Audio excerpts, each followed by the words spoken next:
Welcome to Share and Torah Time. We are beginning the book of Yeshayahu, and just to put things a little in context, Yeshayahu is different than what we were learning up until now. Up until now, when we were learning Shmuel, Malachim, there's a certain narrative, there's a certain storyline going on that you can follow. It seems like, at least it's following a historical storyline.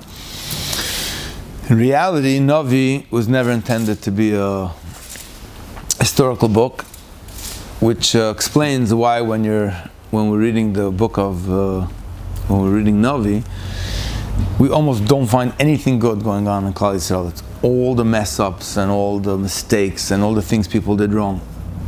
Because the Torah, when we have the division of Tanakh, Torah, Nevuim, Torah, Nevi'im, and Ksuvim, so Torah basically tells you the way life is meant to be. Torah is describing, Hashem is telling you how things should be. When you go into Navi, we're really telling you all of the things, how people mess up, and really the way life is. Like Torah says, this is the way it should be, but in Navi it's like, this is the way it actually is. And we're only telling you all the mistakes the way they actually are. And Ksuvim is basically wisdom, telling you how to go back on track. That's really the structure of Tanakh. So up until now, even though we were following a certain storyline, but it's really only about the message. It's not a historical book, and that's where people get messed up. When we get to Yeshayahu, we don't even have that storyline. It's only prophecy, and that's what makes it so difficult to learn, because you're just getting message. There's no background. Even in Yeshayahu, it's only in Perek Vav that we tell you his first prophecy and how he became a prophet. So the first Perek in Yeshayahu is the first message that we're sharing with you because of its importance. But in order to have a little background, what's important to note is that the first pasuk begins, Chazon Yeshayahu ben Amoitz asher chazo al Yehuda v'Yerushalayim. This is the vision of Yeshayahu, and the word vision is a very strong. It's almost like you're having a 3D vision. Asher chazo al Yehuda v'Yerushalayim b'mei Uziyahu. It was in the time of Uziyahu, Yosam, Achaz, and Chizkiyahu, Malchi Yehuda, these four kings.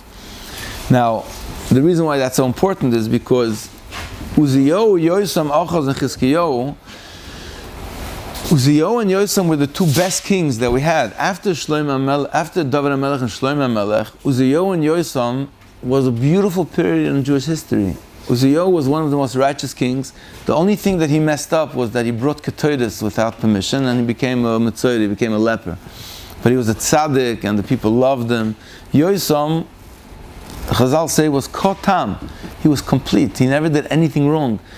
But he's only mentioned like in 2-3 psukim. He's mentioned in passing, because we don't talk about the good things. We don't talk about the beautiful periods. We're only talking about the mistakes people made. That being said, what comes up is that the prophecy of Yeshayahu was said probably around the time when Uziyahu became a leper. Now, considering that was a period when everybody was perfect and everybody was amazing, why was there such a harsh prophecy going on? He was talking about Klal Yisrael as if they're the worst of the worst, and he was giving these extremely in-your-face, harsh messages. Why? So the answer is that there's an unspoken question going on, which answers another question. So let's talk about these two questions. Question number one is, how did Achaz, who was the most evil of all kings in Malchi Yehuda, he was even worse than the Malchi Yisrael, he was the guy who put an idol on top of the Beis HaMikdash, he brought prostitution into the Beis HaMikdash. How did Uziyahu and Yosam, two righteous tzaddikim, have such a grandchild like Achaz? The apple fell nicht wahr vom Baum. How did it happen that Achaz turned out that way? So the answer is that people were bothered by a question, which was, if we're doing everything right, so how are the Assyrians rising to power? We know in if you do everything the way you're meant to do things, and things work out. And at that time, everybody was doing everything right, and it wasn't working out, which is why Achaz fried out. The reason why Achaz went OTD is he said, look, everybody's doing what they're meant to, it's not working. So it's a scam. And this is what the prophet Yeshayahu was coming to resolve. He was coming to tell the people that even though you're doing everything perfect and you're from and you're doing everything you're meant to and you have the whole checklist checked off, you think that's what Hashem wants, but you're missing the boat. And that's the chazon, that's the vision of Yeshayahu. And he says, Shimu Shamayim. And it's very poetic. The words are very poetic. It's difficult to learn, but if you come along and you keep in mind that the message that he said is extremely relevant and is very empowering, even though it's very jarring, then Yeshayahu is the sefer that we all need to learn. This is the Haftorah before Shabbos. This is the Haftorah from Shabbos Chazon, the week preceding Tisha B'Av. And this is the message that from all generations people cried about and people related to when they wanted to understand what was the cause of the destruction of the Beis HaMikdash. And he says, Shimu Shamayim, hear heavens and listen, Vazinu Eretz, Ki Hashem Diber, because God has spoken. You know what God said? He said, Bonum Gidalti, I raised children, V'Reimamti, I raised them high, I raised them up, which means Gidalti means I raised you, V'Reimamti means I made you, I was meroimim you, I raised you into a high position of power and a high position of being, Ve'im Poshubi, but they rebelled against me. And he gives a metaphor of Yod Asher Keneu V'Chamoid Evus Ba'olov. He says an ox, which is actually a pretty dumb animal, he still recognizes who feeds him. A donkey knows the trough, he recognizes the master's trough, he knows where he gets his water from. But Yisrael lo yoda ami. Yisrael lo yoda, but Klal Yisrael, they don't know. Ami lo yizboinen. My people don't perceive. Lo yizboinen means that they don't contemplate. Hoi goi choitei. He says, whoa, sinful nation. Am keved avon, a nation that's laden with sin. Zera mireim. The first thing he says is lo yizboinen. The first wrong thing is that lo yizboinen. Right, that you didn't contemplate. That's the first thing he the says. First Everything thing. else is a pashubi, but how? How? In which action?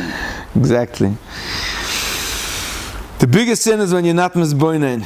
When you don't contemplate and you don't stand back a moment and say, hey, what's going on? He says, Zera Mereim, villainous descendants, Bonim Ashchisim, corrupting children, Ozvu es Hashem, they forsook Hashem, Niyatzu es Kedosh Yisrael, they scorned the Kedosh Yisrael, the Holy One of Israel, Nazoru Achor, they have turned backwards. So it's like extremely harsh. It's not only that they didn't listen, they went away, they turned away from Hashem, they turned their Achor, their back to God. Al-Mech Tsuku Oid. It's like, he says, what else can I hit you on? Tesifu Sara. That you're going to continue to stray. Like I've tried every consequence in the book, it's not working. Kol Rosh Lecholi, every head is ill, V'chol Lev of Davoi. And every heart suffers. Mikaf Regel V'ad Rosh Ein B'I Mesoim. From his feet until his head, there's nothing complete. Petza v'chabura o makatria. A bleeding wound, a bruise, a fresh blow that have not been treated. It's not bandaged, it can't be softened with oil, nothing. That means the metaphor is a body that's totally beaten up to a pulp, it's bleeding, it has an illness that can't be cured, no salve, nothing is able to give any relief. Artzechem shemama. Now he goes from the body to the land and he says, your land has been desolate. Arechem serufos, your cities have been burnt by fire. Serufos eish. Admaschem lenegdechem. Your land is before you. Zorim oichlem oiso. Ushemama kemapechel zorim. Foreigners are eating your land. He's prophesying that this is what's going to be. Or this is what is happening. Correct. He's prophesying what's going to happen. And again, we have to repeat this 1,000 times. He's saying it in a time period when everything was perfect. The moistus were set up, there was big shuls, the mikvahs had turnstiles, everybody, the Rebbes had lights on their cars. Everything was like to the T. Yeshivas were full attendance. And you know what the daughter of Zion is compared to? It's like this little hut in a vineyard, like a watchman's shed in a cucumber garden, like a besieged city. Now, a watchman used to be in a cucumber field at night. That's when you used to have actually a watchman. So the metaphor is that during the day it's desolate, it's empty. So he's comparing, he's giving a vision he's going around. That's why nobody was makabel Yeshayahu's prophecy, and that's why he was ultimately killed later, because everybody thought he's nuts. They were like, "Hello, everything is perfect." How many years before the Churban was this? Oh, he was killed, I think, by Menashe, which was Chizkiyahu's son. It was in the, his Yirmiyahu was his associate prophet who went down together with Bavel. So it was mamish at the end. Mamish at the end when they already started, when things started to fall apart. But I don't think he actually witnessed the destruction of the temple, although Yirmiyahu did. Lule Hashem tzevokos, he says, if not for God, hoiselonu sarid, that he left over a sarid, the remnant, kemat kistoim ayinu lamoyda deminu. We would have been like Sodom and Amorah, which is again the worst metaphor of the most evilest of places, which was totally destroyed. But he says there was still a Sirid. There's still going to remain a Sirid. Something is always going to remain. Shimu dvar Hashem ketzine Sodom. He says, listen to the word of God, officers of Sodom. Hazinu Torah Salikeinu Am Amorah. Listen to Torah Salikeinu, to the Torah of our God, nation of Amorah. So everybody thinks that Torah is, we learn Torah. We know the Torah, we know the scriptures. But now he's saying, let me tell you what the real Torah is. And this is the real Torah that Hashem cries. Why do I need all of your sacrifices? I'm fed up, I'm stuffed with your sacrifices of oilos, elim, of korban oilos, which is full of burnt offerings, chelev medeyim, fattened sheep, v'dam parim, and the blood of oxen, uchavasim, and sheep, atudim, and goats, lechafotzti. I don't need all your fat cows. I don't need all your sacrifices. Ki sover leirois ponai, when you're going to come see my face, my response is going to be, Mi bikesh miyatchem b'nemois chatzeiroi. Who asked you for this? Why are you trampling on my property? There's a no trespassing sign. Who asked you to come here? And you're like, what do you mean? I'm bringing here a fat ram. I'm bringing here the most expensive korban. For you. For you. And I traveled all the way to bring it to you. And God says, I don't need you.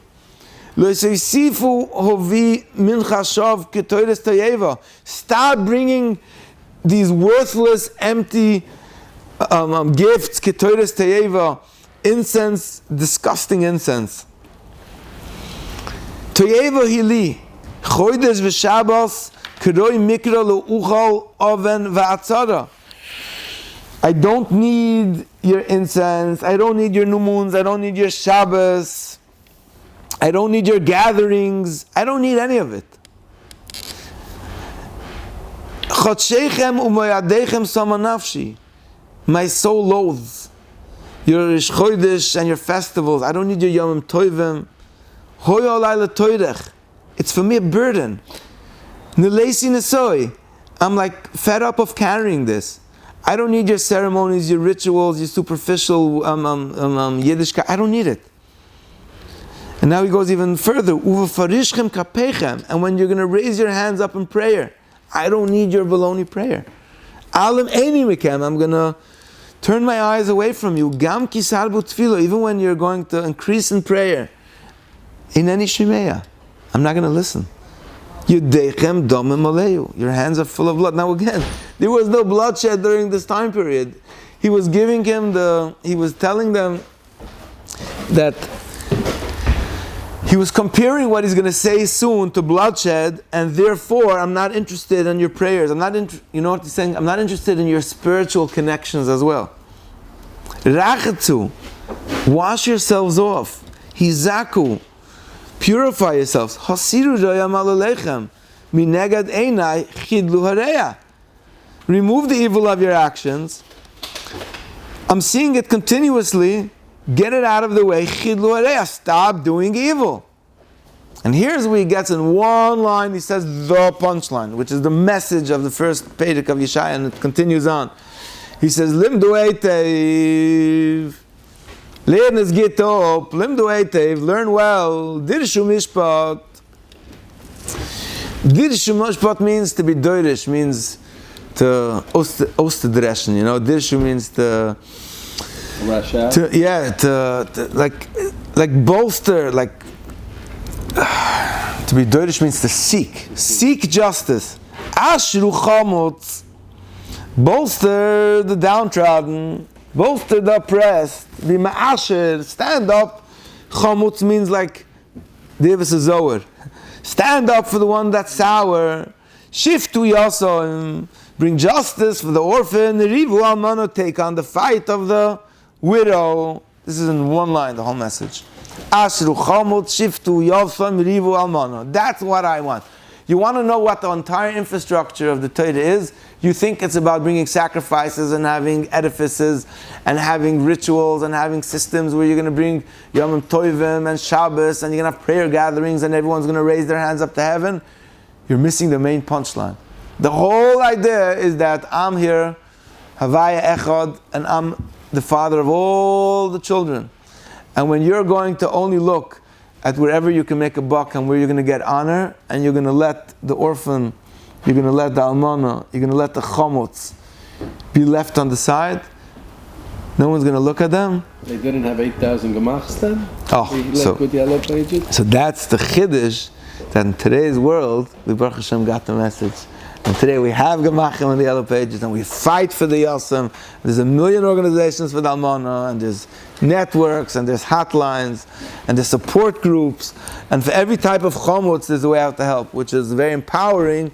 That we think, people say, the Navi Yeshayahu is telling us that we're messed up today. No. If you look at the psukim, we're saying we're very good today, Baruch Hashem, we've improved, and that life is amazing compared. I remember once my Rav Yosefovich showed me once a book that came out 200-300 years ago, where somebody wrote like a biography of what was going back, maybe in the times of the Baal Shem Tov, that way back, and they were describing how the Kantonisten, the Chappers were coming to get children, and there was a certain like I don't know how to say what the word is, like there was a quota that had to be filled, that you had to give a certain amount of kids over to the Tsar, to the army. So the Rosh HaKol took the child of a almana, a yasam, and they put this kid into a cage, that when the army would come, they'd be able to give this kid give them up for the quota. And this almana was standing outside of this cage crying for a few days, and this child, Yatsa Medaita, he went crazy from being locked in this cage, and nobody did anything. Because the system it was a davar poshet ma'od, that the one who was wealthy, and he was the podet, he was the Rashakul, everybody understood that who should they send to the army? They're not going to send the Rashakol's kid, so they sent the Yatsam. And then today, when you read such a story, your blood boils, and you realize that Baruch Hashem, we've progressed. We don't do that anymore. Society has progressed. We have all types of organizations that take care of children with learning disabilities, people who are Leibed de Kalmunas, Leibed de Kisonim, people who are in bad marriages, people who have gotten divorced. There was just a campaign like 2 months ago where they have this new organization that for children who come from divorced homes, that it was just about awareness to tune in, that you see a kid in shul who doesn't have a father for whatever reason because they're divorced, learn with him by Avos Abanim, look at him, take care of him. It's amazing what goes on.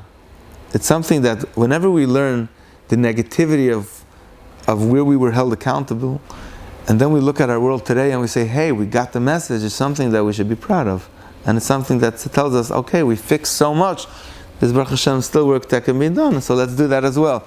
But that's why the message of Navi ultimately is empowering, because when we look back, we say, hey, we got beaten up for this, but we actually got the message. And he continues, L'chu Navi v'achacham. And now after he was in your face, he says, L'chu Navi v'nivachacha. Let's sit down and reason. Yomer Hashem. Hashem is like almost asking the Yidden, come sit down, let me speak, let's talk this out. He says, if your sins are going to be like scarlet, like red, it's going to become white as snow. This is like a metaphor for the soil Azazel that had this wool strung between the horns, that if the people did tshuva, turned out white. Im yadimu katoilev, it's going to be red like crimson. Katzemeriyu, it's going to turn white like white wool, which means that tshuva actually works. Im toivu, he says, if you're going to be willing, ushmatam, and you're going to listen, then toiva aretz, you're going to eat the good of the land. And again, we're not prophets today, but yesh loimer, that Baruch Hashem, the good of the land that we're eating today, that we're living in the best of times ever historically. There was never such a time period of all time. Hopefully, maybe it's because we've gotten the message from the Novi over the generations, and we are tuned in way more to the Chomot, the Yosem, and the Almana. Like somebody told me, I was just speaking last week, there was a Yid here, Yerushalayim Yid, he was saying that his father, when he grew up in Yerushalayim, he said there was no bread. And he was outside, he was saying a story of how his father used to say that they were once fighting over a piece of bread, that they found him and his sister, and a dog came and like grabbed away the bread, and they were devastated that they lost that piece of bread. That was like 70 years ago. 70 years ago. Today, he says, in the streets of Mea Shearim, there's boxes of bread thrown out, boxes of food thrown out. Now that's in Eretz Yisrael, which is way lesser standard of living. That means in today's world, if you want to be fat in Eretz Yisrael, you could. There's no such a thing that somebody who wants to eat won't have what to eat. I don't know if you'll find steak in the streets, but you'll find food. There's Chabad, and there's Linas HaChesed, there's all these organizations, there's food kitchens. We're living in a very good time. We're living in a blessed time, and we're also living in a time when there's a tremendous amount of fight and people who took on the cause of social justice. But he says, if you're going to refuse, you're going to be defiant. You're going to be devoured by the sword. Because this is the word of Hashem. And he cries, woe, or alas, that you've become like a zoyna, like a harlot. He says the Kiryan Amana, the faithful city, became like a house of prostitution. The place that was once full of mishpat and tzedek, it's now you're murderers. What's the zoyna? Because of no mishpat. No, nemana. Nemana means faithful. A zoyna is not faithful. So the faithful city became like a zoyna, that it's going away from being quote unquote like in a relationship with Hashem, and now you're looking for new relationships. He said your silver got diluted with dross. Dross is like metals that you put in order to save yourself some silver. Mohul b'mayim, savech mohul b'mayim. Your wine has become cut with water, which was another way how people wouldn't be honest and they would cheat. Sarayach soididim, v'chavre ganovim. Your sarayach, your leadership, went wayward, and they became like a band of thieves. Kula ev shachad. Everybody's after a buck to take a bribe. V'roid ev shamayim. Everybody's looking for presents. Yosem lo yishportu, v'riv almana lo yave aleim. Nobody even takes on the battle of the almana. It doesn't even get to them, because who cares? It's like, the story, the famous Chassidic tale. One of the rabbis saw that he had this almana, or maybe it was a Yesoima that was working for him. And one day he sees the Rebbetzin putting on her coat, going out, and he asks the Rebbetzin, where are you going? And she says, it's okay, I'll take care of it myself. He says, yeah, but where are you going? He says, I'm going to Bezdin. Why? Because the maid broke something. So she's taking it to Bezdin. So the Rebbe began putting on his coat as well. So she said, the Rebbe, it's okay. I can take care of it myself. And he said, no, I'm not coming for you. I know you can take care of yourself. I'm coming to fight for her. She doesn't have anybody to fight for her. The message of all the great leaders in Klal Yisrael always was, you were as great as much as you put aside your own ego in order to fight for those on the lowest rungs of society. That's what great always equals. And it was always like, how do you know somebody was big if he was there for the people down below? Everybody. Any great master, it's always going to boil down Wie viel hat er sich ungenommen for the poor, the oppressed, the needy, the sinners, the losers, the Meshiguam? Everybody. Locheinu Oma Adon Hashem Tzavakos Avid Yisrael. Therefore, and here's where he completes the message. I'm going to take revenge, and I'm going to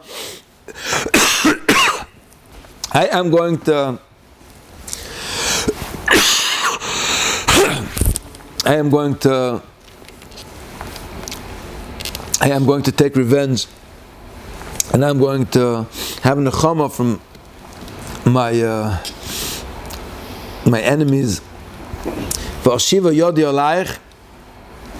I'm going to turn my hand against you. I'm going to remove all of the fake metals that you put into your silver. I'm going to remove all the impurities and the corruption that infiltrated. Here's where the pasuk comes from.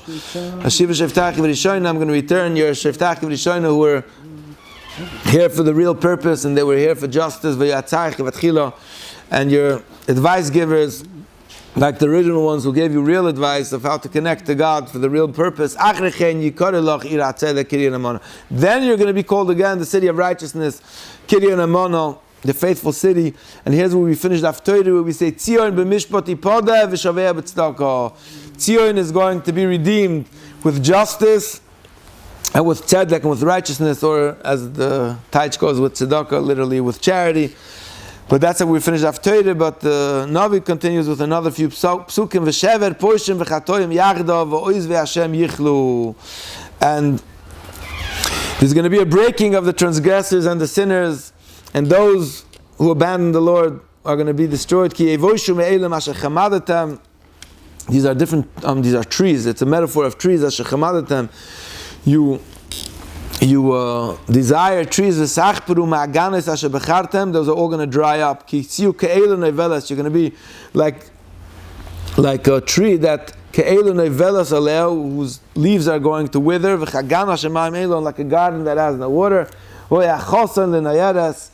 And chosan is like these are like it's a tree that's going to, it's stalks of flax that's going to become brittle. And one spark is going to ignite it, and there won't be anybody to extinguish it. That's going to be the end of all corruption, and the end of all ulterior motives, and the end of having an external Judaism without the message of bringing in Hashem Echad that's here for everybody, taking care of the poor, of the needy, and the downtrodden. L'chaim.